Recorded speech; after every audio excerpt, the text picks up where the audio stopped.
Di dalam kitab-kitab tasawuf bahwa makan syubhat itu dianggap sesuatu yang tidak baik. Makan sesuatu yang kada tahu hukumnya boleh kada dimakan. Makan syubhat.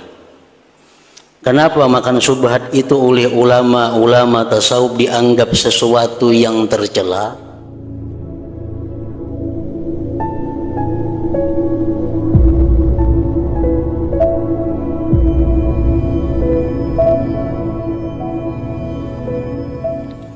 Bismillahirrahmanirrahim. Alhamdulillahirabbil alamin wa bihi nasta'in ala umuri dunya waddin. Asyhadu an la ilaha illallah wahdahu la syarika lah wa asyhadu anna sayyidana Muhammadan abduhu wa rasuluh. Allahumma salli wa sallim wa barik ala sayyidina Muhammad wa ala alihi wa ashabihi wa dhurriyyatihi. Qala al-musannif rahimahullah wa nafa'ana bi ulumihi fid dharain amin.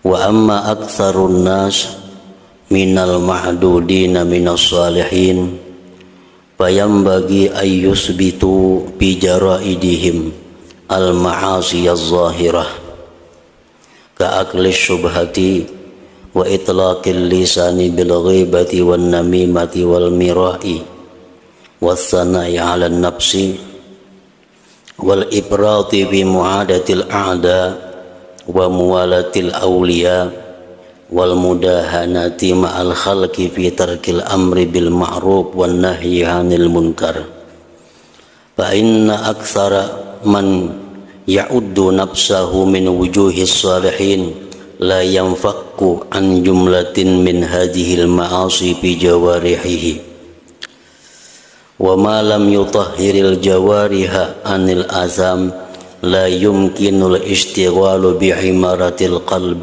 وتطهيره بل كل فريق من الناس يغلب عليهم نوع من المعصية فينبغي أن يكون تفقدهم لها وتفكرهم بها لا بمعاصٍ هم بمعزل عنها إلى آخر.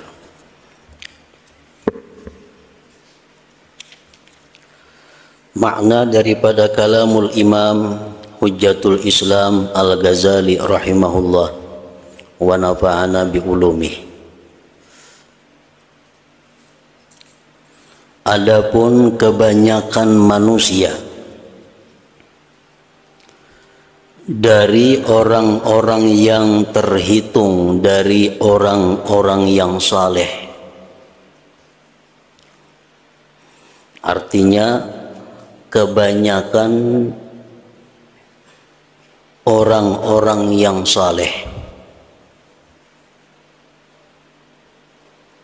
maka sayogianya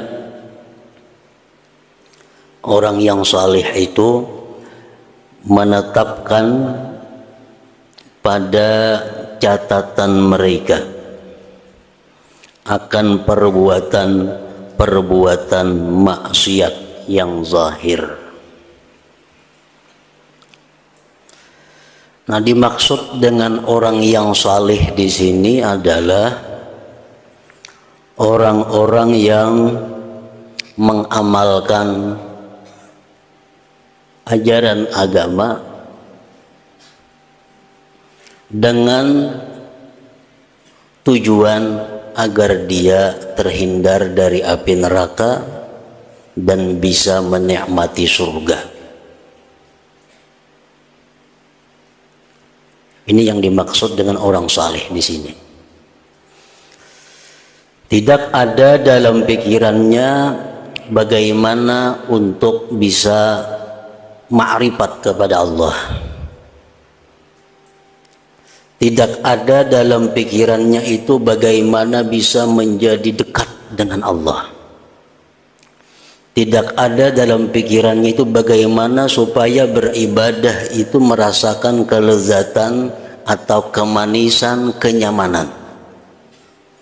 Yang penting orang saleh di sini maksudnya adalah yang penting dia beribadah dengan rajin, harapannya terhindar dari api neraka, masuk surga, sudah selamat. Nah, ini yang dimaksud dengan orang saleh. Lain halnya dengan orang yang salikin. Orang salikin itu adalah orang-orang yang sudah pasti saleh.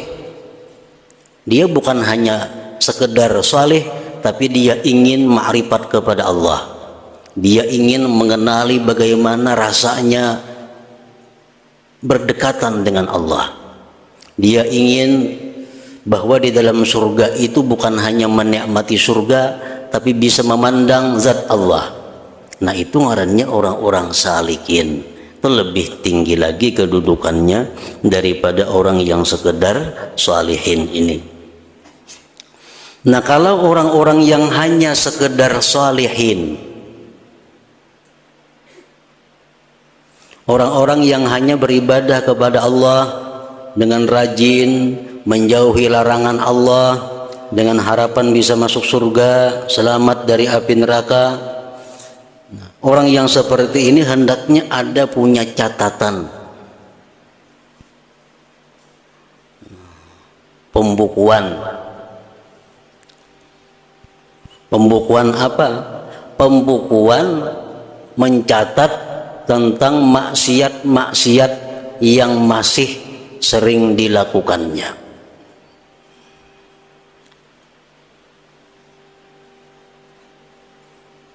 Seperti makan syubhat,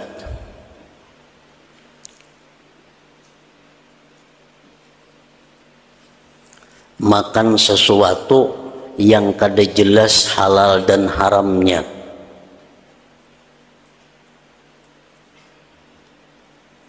Nah, makan syubhat ini bisa digolongkan kepada perbuatan yang maksiat. Di dalam kitab-kitab tasawuf bahwa makan syubhat itu dianggap sesuatu yang tidak baik. Makan sesuatu yang kada tahu hukumnya, boleh kada dimakan. Makan syubhat. Kenapa makan syubhat itu oleh ulama-ulama tasawuf dianggap sesuatu yang tercela? Karena memakan yang syubhat itu dapat menimbulkan beberapa hal yang membawa kepada kejahatan, kerugian. Antara lain, orang yang terbiasa memakan yang syubhat itu nantinya akan mudah terbawa kepada memakan yang diharamkan. Orang yang terbiasa memakan syubhat itu akan mendapatkan rasa malas, rasa berat, rasa hambar ibadah kepada Allah.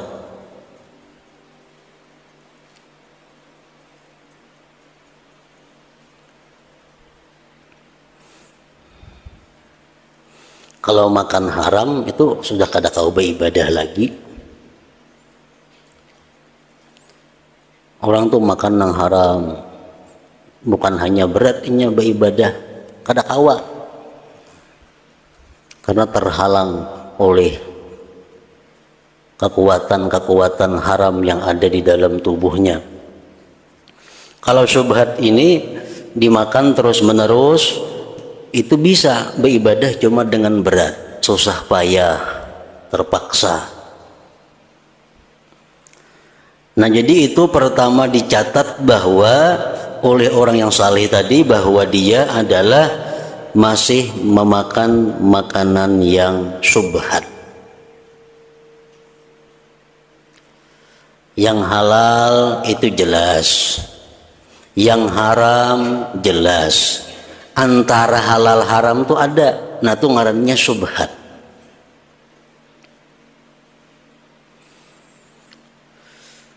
Benda itu, barang itu ada pada zatnya, halal haram syubhat, dan ada dikarenakan dari datangnya. Contohnya, sesuatu yang nyata halal zatnya, bendanya. Ibarat binatang, kita ambil contoh yang nyata-nyata halal zatnya itu adalah iwak haruan umpamanya, iwak popuyo, itu nyata halal.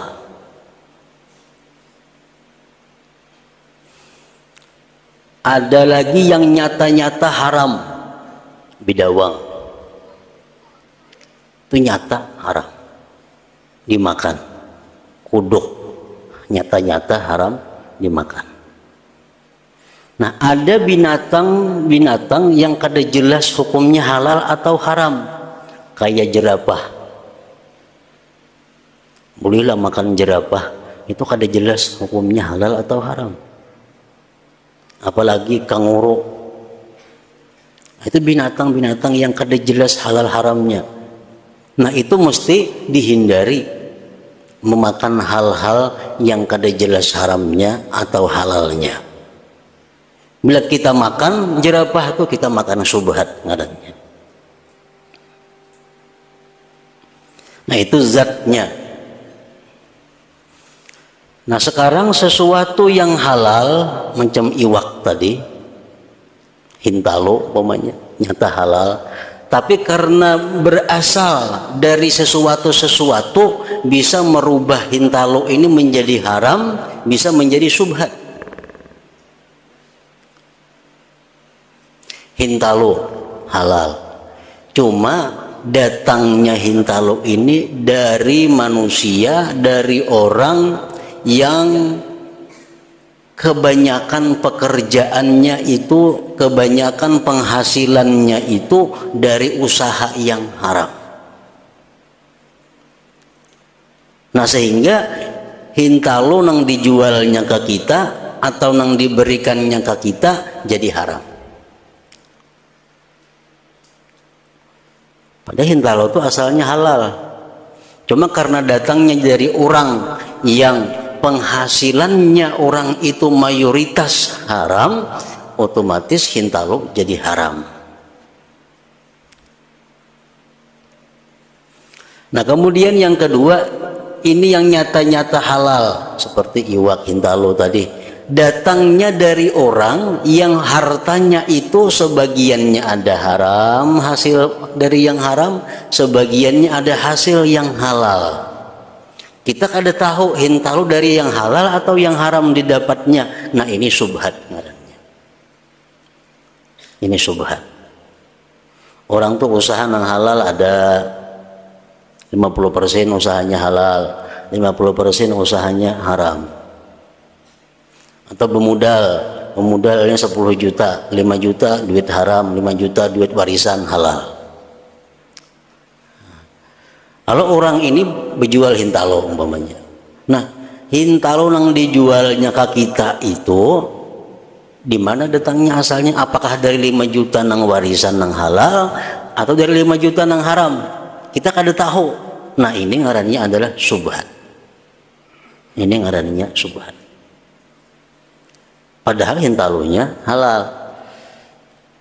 Kalau orang itu bermodal 75% nang haram, cuma 25% modalnya daripada yang halal, inya berjual sesuatu, nah itu jelas kita kada kau berhubungan lawan orang itu, karena yang keluar dari inya itu adalah haram. Nah, kecuali kita yakin bahwa nang diunjuknya itu dari usahanya yang halal, kecuali yakin yang diunjuknya ke kita itu dari usahanya yang halal, nah itu kada jadi masalah.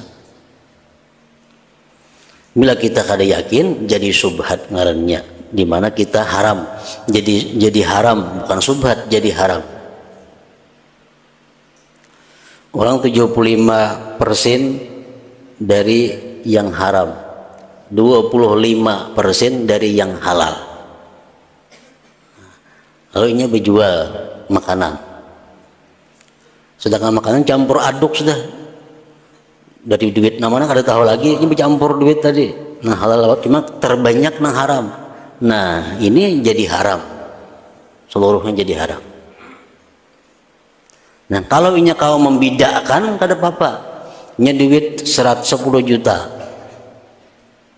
7,5 juta ditukarakannya usaha minyak lala. 2,5 juta ditukarakannya ke hintalo, nah halal nih. Nah kita tukari hintalonya tuh ada apa? Karena kita yakin bahwa ini itu nang hintalo dari modal yang halal, minyak lala dari modal yang itu kawat dibidakan. Nah kalau sudah kada kawat dibidakan, semuaan jadi haram.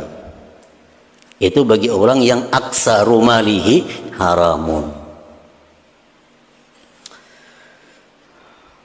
Nah jadi yang pertama dicatat oleh orang-orang yang saleh tadi di dalam buku catatannya itu adalah seperti makan subhat.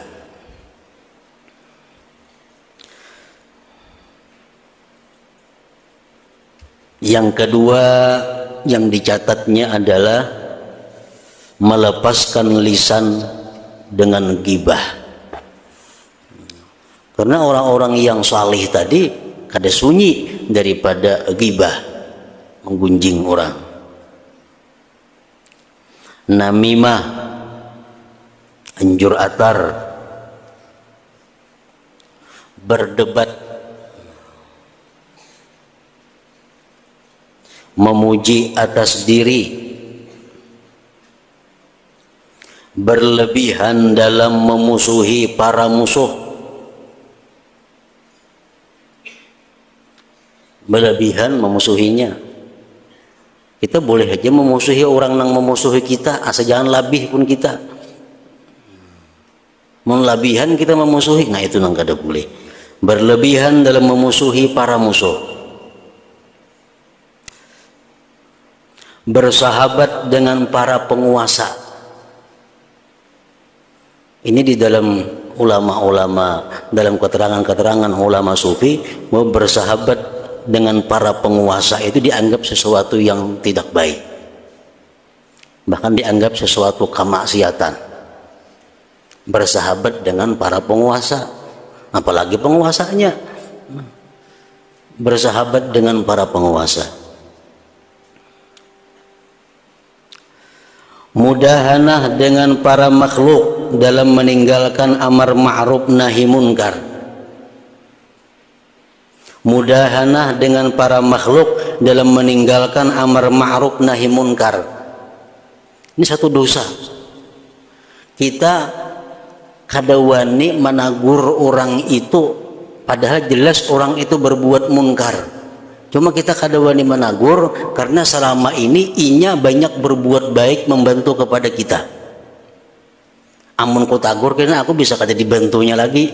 Nah, itu mudahanah. Ini perbuatan dosa.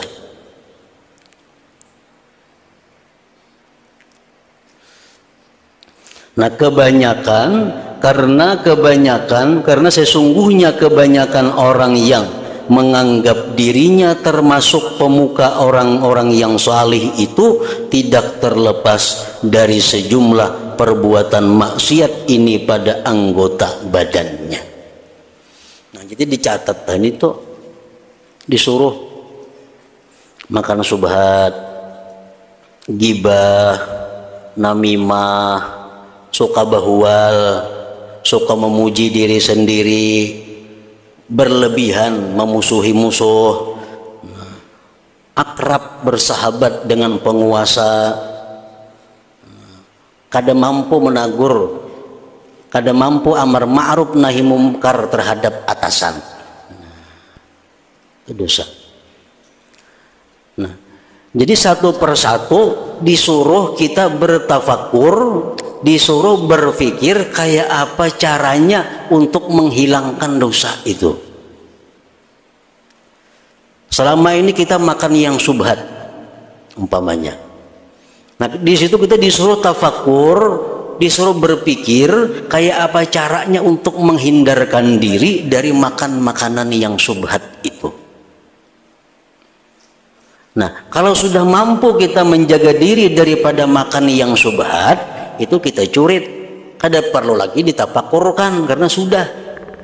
Kalau kita menapakurkan pulang, membuang-buang waktu. Nah, baik kita pindah memikirkan maksiat yang lain kayak apa caranya membuanginya, menghindarinya. Nah, ghibah umpamanya menggunjing orang, ini masih terjadi dalam diriku. Berpikir kayak apa caranya supaya maampihi menggunjing orang ini nah. Pikirkan kayak apa caranya.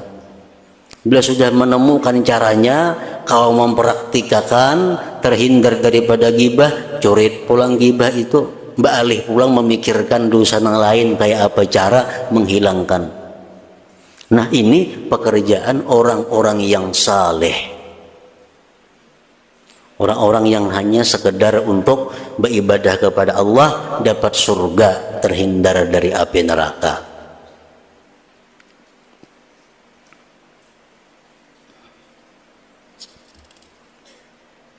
Dan semuaan maksiat-maksiat itu ada caranya agar kita bisa terhindar. Ada obatnya agar kita bisa sembuh daripada maksiat itu. Orang yang gibah kalau mau mengobati dirinya ada obatnya supaya sembuh dari gibah. Orang yang suka berdebat, suka bahwal, nah kalau hendak mengobati itu ada obatnya. Semua agama memberikan obatnya itu ada. Tinggal mau kadanya kita mengobati penyakit-penyakit itu.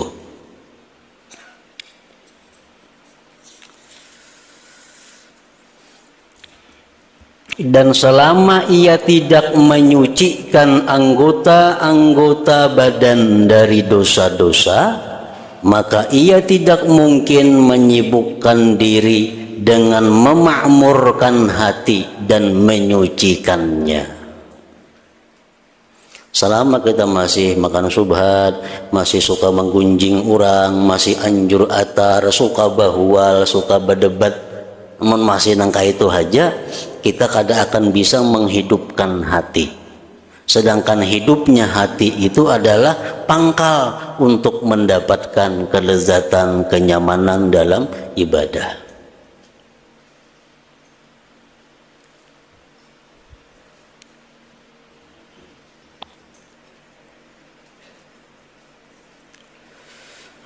Bahkan setiap golongan dari manusia yang dikuasai oleh satu macam perbuatan maksiat, maka semestinya penyelidikan mereka kepadanya dan tafakkur mereka padanya bukan pada perbuatan-perbuatan maksiat yang mereka dijauhkan daripadanya.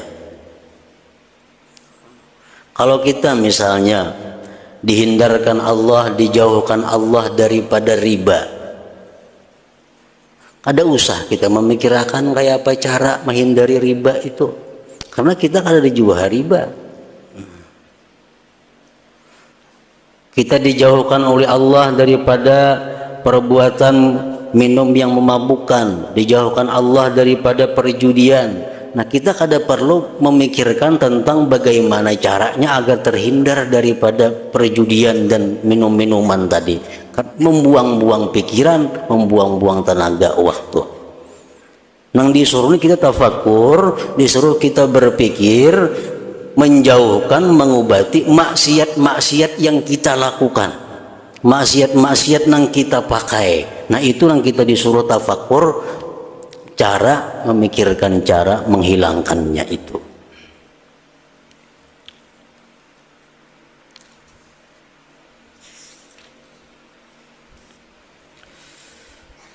Bahkan setiap golongan dari manusia yang dikuasai oleh satu macam perbuatan maksiat, maka semestinya penyelidikan mereka kepadanya dan tafakur mereka padanya, bukan pada perbuatan-perbuatan maksiat yang mereka dijauhkan daripadanya.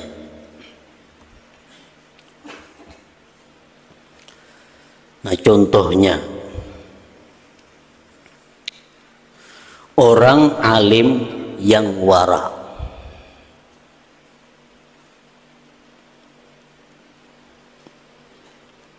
Orang yang berilmu dan yang menjaga diri daripada yang subhat-subhat, apalagi yang haram.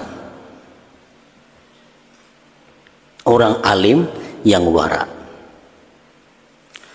maka bahwasanya ia tidak terlepas pada kebiasaan perkara dari menzahirkan dirinya dengan ilmu, mencari kemasyhuran dan tersiar namanya, ada kalanya dengan mengajar atau dengan memberi nasihat.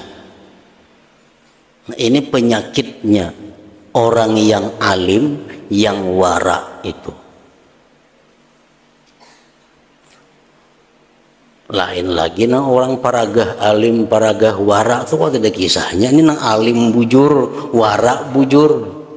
Lain nang pura-pura alim, pura-pura wara, itu kan kita masuk di sini. Artinya orang pura-pura alim itu apa? Orang nang putungan kayak alim, kata-kata kayak alim, pakaian kayak tuan guru tuh, tapi kada punya ilmu, itu ngarannya pura-pura alim, paragah alim itu kada termasuk gitu. Atau pura-pura wara, pura-pura menjauhkan diri daripada yang syubhat, padahal hakikatnya kada, itu lain kisahnya. Ini nang bujur-bujur alim, bujur-bujur wara, itu pun ada bahayanya. Apa bahayanya itu? Ujar Imam Ghazali mengatakan, kebiasaannya orang yang alim, yang wara itu, dia suka termasyhur namanya tentang kewaraannya itu, baik dalam inya memberi ceramah atau dalam inya memberi nasihat. Jadi orang-orang yang alim, yang wara itu kebiasaannya suka mencari kemasyhuran agar dikenal orang inya tuh alim, agar dikenal orang inya tuh wara dalam ceramahnya atau dengan memberi nasihat. Nah, barang siapa berbuat demikian, orang alim yang wara tadi, tapi dia ingin orang tahuan pada inya tu wara, dengan kepingin tahuan orang bahwa dia tu alim. Nah, barang siapa berbuat demikian, maka ia menghadapi fitnah yang besar, menghadapi ujian yang besar, yang tidak selamat daripadanya selain orang-orang yang siddiq. Nah, ini orang alim yang wara, apalagi orang yang belajar yang wara. Orang ini penuntut ilmu tapi wara. Nah, itu bahayanya adalah kebiasaannya orang itu ingin diketahui bahwa dia wara, baik melalui ucapan-ucapannya atau tingkah lakunya. Ucapannya contohnya, udah hendak makan duit pegawai umpamanya, nah udah hendak makan pemerintah, bantuan pemerintah. Nah, padahal hal itu sebenarnya kada boleh diucapkan di mulut. Nah, karena diucapkan di mulut, maka jadilah dia orang yang ingin dikenal kewaraannya. Nah, itu orang menghadapi fitnah yang besar.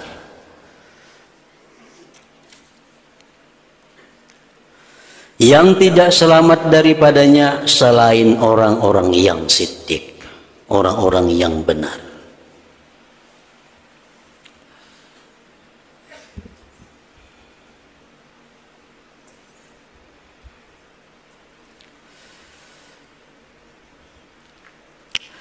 Karena sesungguhnya kalau perkataannya seseorang alim wara tadi diterima serta bagus kesannya di dalam hati orang, maka ia tidak terlepas mengagumi diri, sombong, menghiasi diri, dan berpura-pura atau tasannuh dalam bahasa kitabnya. Nah, orang alim yang wara ini, yang punya sifat ingin dikenal kewaraannya, ingin dikenal kealimannya, orang ini biasanya kalau diterima orang perkataannya, kalau diterima orang nasihatnya, maka dia akan mengagumi dirinya. Dia akan menghiasi dirinya dan dia akan berpura-pura tasannuh.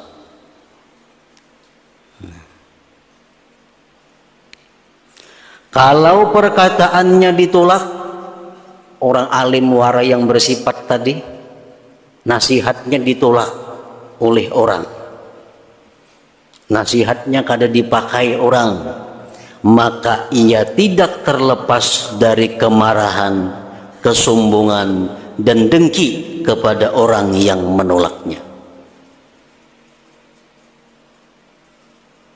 Jadi orang alim yang wara ini kalau inya dipuji orang, inya mengagumi dirinya. Tapi kalau nasihatnya ditolak orang, nasihatnya kada diterima orang, inya marah, benci dan dengki kepada orang yang menolaknya itu. Dan itu lebih banyak daripada kemarahannya kepada orang yang menolak perkataan orang lain.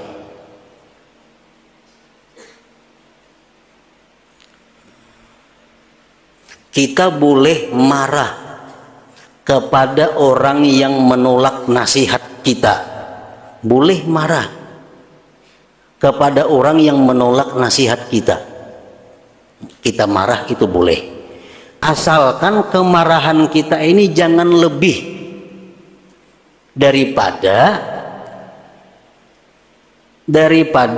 orang yang menolak nasihat orang lain.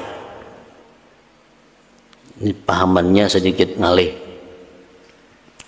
Si A ini memberi nasihat kepada B. B menolak nasihat, menolak kebenaran.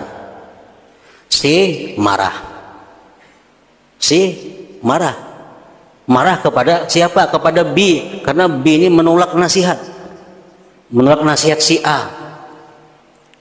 Nah, si A memberi nasihat ini kepada si B, ada mau makai si B ini.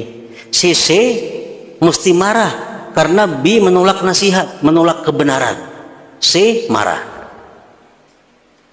Nah, kemudian si B ini minta nasihat juga lawan C. Ditolaknya juga nasihat si C ini. Nah, C marah juga lawan si B ini pulang. Nah, marahnya si C ini jangan sampai lebih daripada marah yang pertama tadi. Jangan sampai lebih daripada yang pertama. Mantang-mantang seorang memberi nasihat, inya menolak, lalu marahnya lebih daripada marah yang pertama. Nah, itu sudah melanggar hukum, melanggar aturan. Sebenarnya kita marah kepada siapapun yang melanggar hukum Allah. Kita marah kepada orang yang menolak nasihat. Siapa kan yang memberi nasihat? Kita kah? Sepulan kah? Si B, si C kah? Siapa kan yang memberi nasihat? Kita mesti marah kepada orang yang menolak nasihat mereka. Kita memberi nasihat, ini kada menerima, kita boleh aja marah, tapi marahnya jangan lebih daripada marah yang pertama tadi. Nah, kebanyakannya orang alim yang wara, yang bersifat tadi, kalau inya menasihati ditolak orang, marah bana inya. Tapi kalau orang lain menasihati ditolak, inya kada seberapa marahnya. Berarti itu inya ada membela kepentingan dirinya. Contoh di rumah kita laki bini umpamanya. Nang mama bini kita menasihati anak, nak jam sembahyang. Ada sembahyang si anak nih. Kita selaku abah sarik. Wajib sarik tuh kan, karena anak menolak kebenaran. Sarik kita. Kayak apa kadar sariknya? 50% umpamanya. Satu hari pulang kita seorang menyuruh, nak ikam sembahyang. Kada sembahyang nah anak nih. Sariknya luar biasa, kita lebih pada sarik nang bini menyuruh. Nah, berarti sarik kita ini kada bujur ngarannya, ada membela kepentingan diri. Nah, itu contohnya. Mestinya kalau anak itu kada sembahyang, nang siapa kan menyuruh kita sarik, sama sariknya lawan kita seorang nang kada diasinya. Itu menunjukkan bahwa kita marah itu marahnya karena Allah, bukan karena diri. Contoh lain lagi supaya lebih jelasnya, ujar mama, ujar bini kita, nak tukarakan pang bawang. Nah anak kada hakon. Nukarakan. Kita nang laki sarik ya, anaknya kada mau disuruh nukar bawang. Sarik. Esok hari nak tukarakan pang ruko jar kita. Belum kulir jina anak, wah sarik benar, luar biasa sariknya. Nah berarti sarik kita ini kada bujur. Sarik kita untuk diri kita, bukan karena Allah ngarannya. Buktinya apa? Bini kita nyuruh, kita kada seberapa sarik. Inya kada mau, sudah kita nyuruh, inya kada mau, sariknya luar biasa. Nah sarik kita bukan karena Allah, tapi karena diri kita sendiri. Nah ini nang kada boleh. Nah si alim menasihati kepada orang menolak. Alim yang B marah, itu bujur aja.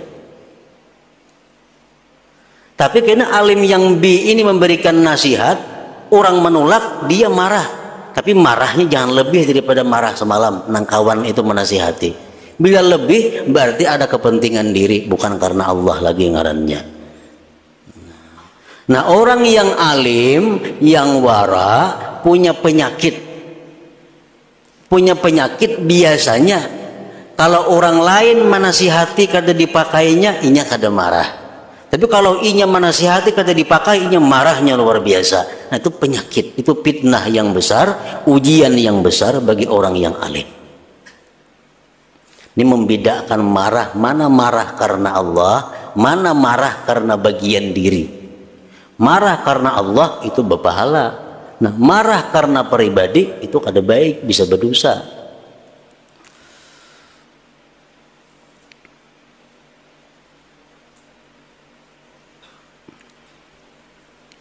Kalau perkataannya ditolak, maka ia tidak terlepas dari kemarahan, kesombongan dan dengki kepada orang yang menolaknya, dan itu lebih banyak daripada kemarahannya kepada orang yang menolak perkataan orang lain. Dan kadang-kadang syaitan mengacaukan kepadanya dan berkata, sesungguhnya kemarahanmu itu dari segi bahwa ia menolak kebenaran dan mengingkarinya. Kadang-kadang syaitan membujurakan, ya syaitan wajar ikam sarik karena ia menolak kebenaran bang. Nasihat ikam tuh bujur, ditolaknya ikam wajar sarik ya syaitan. Nah itu bujur aja pun syaitan itu. Cuma kadang-kadang kita sariknya ini melebihi daripada sarik nah andai kata kawan kita memberi nasihat ditolak juga.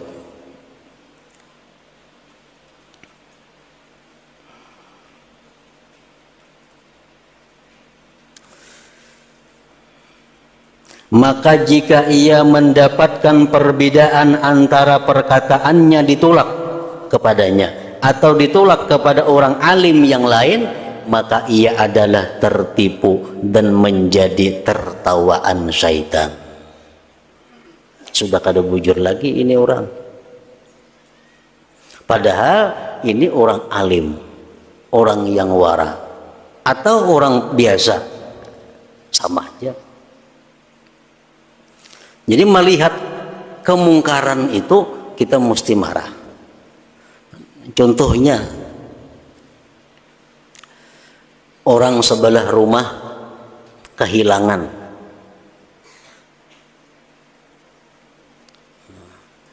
kita tetangga marah lawan maling itu karena mencuntan sepeda tetangga kita. Kita otomatis marah dengan maling itu. Malam esok sepeda kita dicuntannya, marah juga kita lawan maling ini tuh. Mana banyaknya marah lawan semalam itu. Bila banyaknya marah nang malam ini, ampun kita nang hilang, berarti marah kita kada bujur. Marah kita bukan marah karena Allah, karena harta kita. Buktinya apa? Tetangga hilang kita kada seberapa marah. Sudah pun kita hilang, amuknya luar biasa. Nah kemarahan itu marah nang kada bujur lagi. Mestinya standar marah sama, karena sama-sama pada munkar, sama-sama pada munkar. Baik nang dicuntannya ampun tetangga ataupun kita marahnya kepada orang nang mencuntan sama.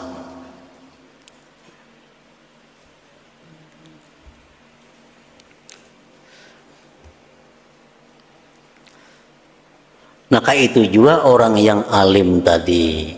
Kalau si murid ini menolak perkataan guru nang saikung, alim nang saikung marah. Tapi si murid ini menolak perkataan inya sendiri, inya pun marah juga. Tapi marahnya mesti jangan lebih daripada marah yang semalam itu.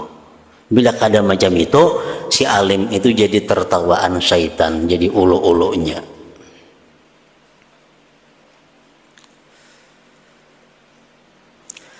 Kemudian manakala ada baginya merasa senang dengan diterima, ia memberikan nasihat, diterima oleh nang diberi nasihat nih, inya senang, merasa gembira dengan pujian dan enggan daripada menolak atau berpaling, maka ia tidak terlepas dari takalluf berberat-berat dan membuat-buat untuk membaguskan kata-kata dan penyampaian karena ingin menarik pujian. Ini orang alim yang wara, yang bersifat seperti tadi. Kalau inya memberikan nasihat, atau nasihatnya dipuji orang, orang berkenan menerima ampunnya, ini akan menyusun kata-kata yang baik-baik supaya orang lebih berkesan dengan perkataannya. Nah, dikarang dulu. Allah kada suka demikian. Dan Allah tidak suka kepada orang-orang yang berberat-berat.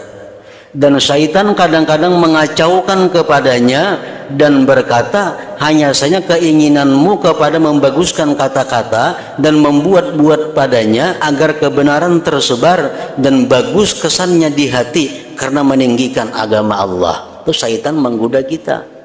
Ya, syaitan kan bagus-bagus mengarang khutbah. Nah, bagus-bagus mengarang khutbah tuh. Mendengarnya banyak orangnya supaya orang katuju lawan agama Allah.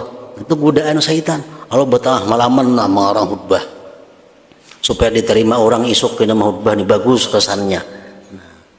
Padahal bukan karena agama Allah lagi tujuannya agar inya dipuji orang dengan khutbah itu.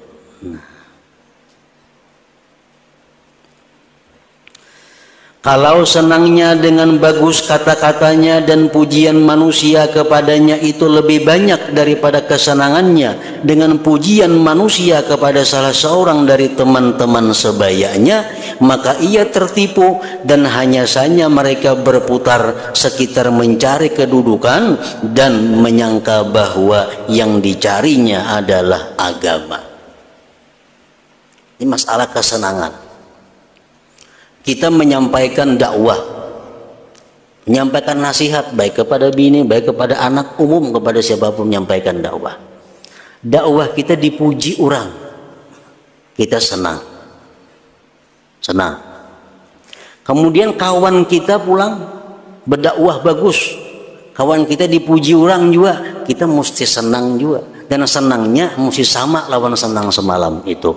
Bila senangnya, bila kita dipuji kita senang benar. Bila kawan dipuji kita kada seberapa senang, berarti kita sudah kada jujur. Berarti kita sudah kada karena Allah lagi.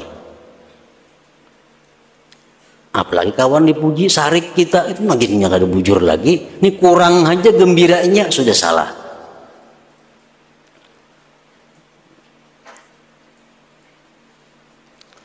Nah, jadi kita memberikan dakwah, memberikan arahan, lalu kita dipuji orang, kita senang. Kada jadi masalah senang itu. Asal karena Allah senangnya. Senang karena Allah kayak apa? Buktinya.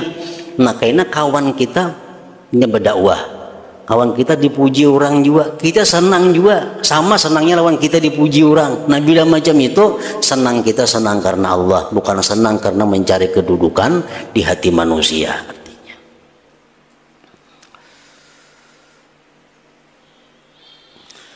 Manakala isi hatinya bercampur dengan sifat-sifat ini, maka tampaklah yang demikian atas zahirnya. Nah, kalau orang sudah macam itu hatinya, maka tampaklah di zahirnya sifat-sifat yang menunjukkan kayak apa hatinya. Nah, jadi marah kalau kita ditolak boleh, asalkan marahnya itu karena Allah. Senang kita dipuji orang boleh, asal senangnya kita karena Allah. Nah, Kayak apa senang kayak karena Allah? Iya, yang kayak tadi buktinya. Kayak apa marahnya marah yang karena Allah? Iya, kayak tadi buktinya. Marah karena membela kehormatan diri, marah karena marah bukan karena Allah, mencari pujian itu adalah sesuatu yang dicela dan menjauhkan seseorang dari jalan Allah Subhanahu wa taala. Nah, ingat situ manakala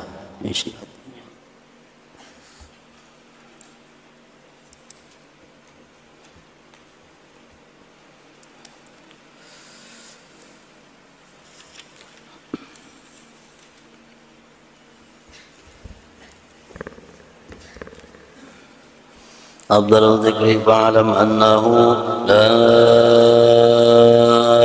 إله إلا الله محمد رسول الله لا إله إلا الله محمد رسول الله لا إله إلا الله محمد رسول الله لا إله إلا الله لا إله إلا الله لا إله إلا الله لا إله إلا الله لا إله إلا الله الله الله الله الله الله الله الله الله الله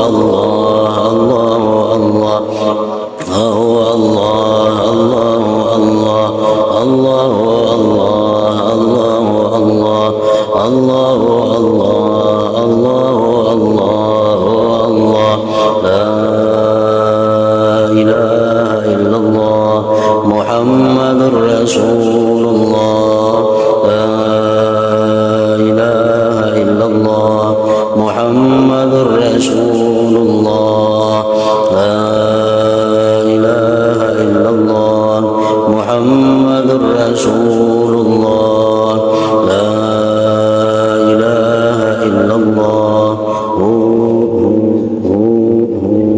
الفاتحة إلى حضرة النبي وآله.